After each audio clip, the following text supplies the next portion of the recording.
right, Dustin and I are here at the bottom of Camelsfoot.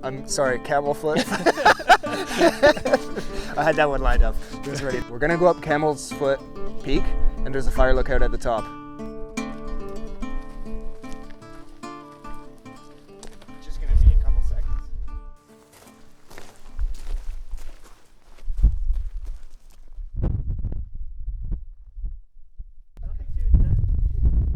From this point of the trail, we can see the top, which is kind of cool to see the fire lookout just perched on top of the ridge. Our destination is within sight, and everything opened up. We can see down both sides of the ridge all the way to the river. It's a pretty spectacular view.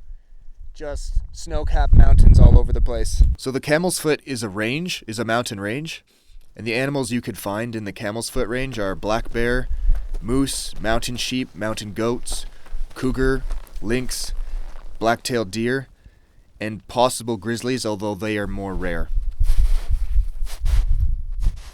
Yeah, we're almost there, so keep moving. This ain't the Squamish gondola. To see the sky.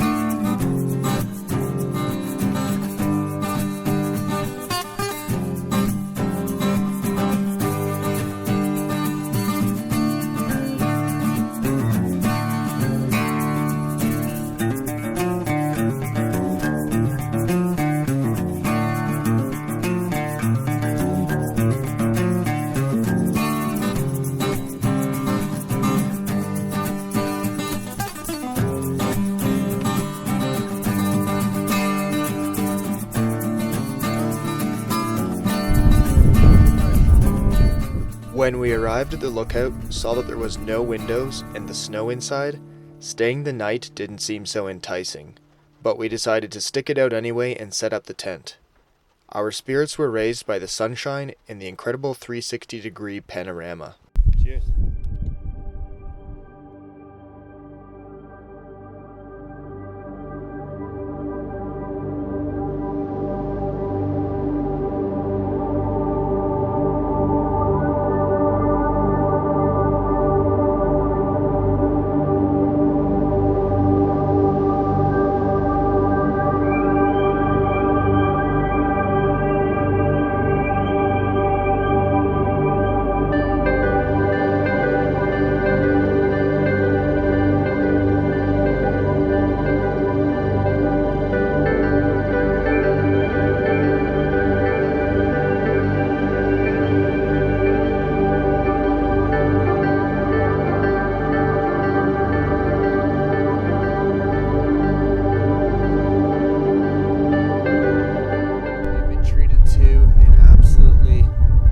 Sunset up here on Camelsfoot.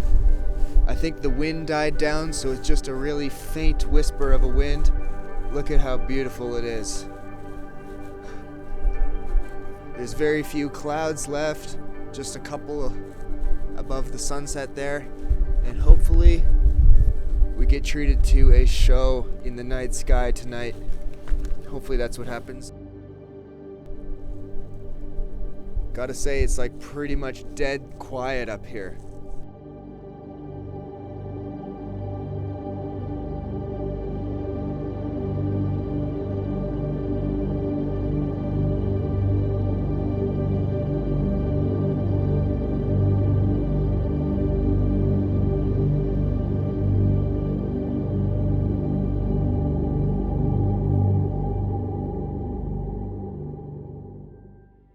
So an interesting piece of history about Camelsfoot Fire Lookout. Camels were actually introduced into the Fraser Canyon as part of the Caribou Gold Rush. They were used as pack animals because they can carry over 800 pounds of supplies and equipment as opposed to just a mule carrying 300, which was an enormous advantage. So this guy named Frank Lowmeister saw the positive benefits of camels and thought, hey, I can make a business out of this, packing everyone's supplies, but this is back before cars were driving around. And so he brought 23 camels imported from the United States. They were used as camels in the military. It was a big investment. They came from San Francisco at $300 per camel, which in those days was an enormous amount of money. Camels had a few serious downsides, which were they were temperamental and vicious. They would attack other animals, be it mules or oxen or humans or horses, for no reason at all, unprovoked, which led to the other outfitting companies petitioning that camels be banned from use on the Caribou Gold Trail. Camels scent frightened other pack animals, and their soft hooves couldn't handle the rugged, rough, rocky terrain of the Fraser Canyon. When the camels were banned, they were set loose, and some were roaming the area and seen as far away as the Okanagan, where apparently the last one died in 1905. But for a time, there were wild camels loose in British Columbia, which is pretty crazy to think about. These badass prospecting pioneers is just such a cool image. I love this photo of this man on the camel's back holding a gun. I love the feeling of putting on my cold, frozen boots in the morning.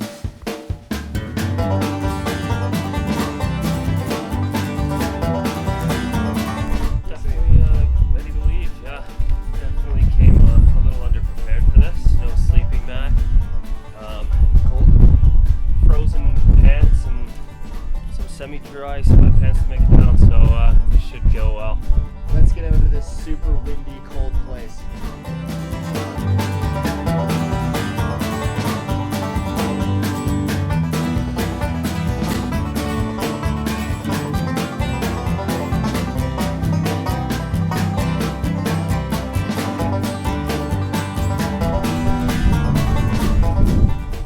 As soon as we got moving, we left the cold winds and clouds above us. We got down to where it was warmer, out of the snow, even with soaking feet. I think it makes a great destination for that.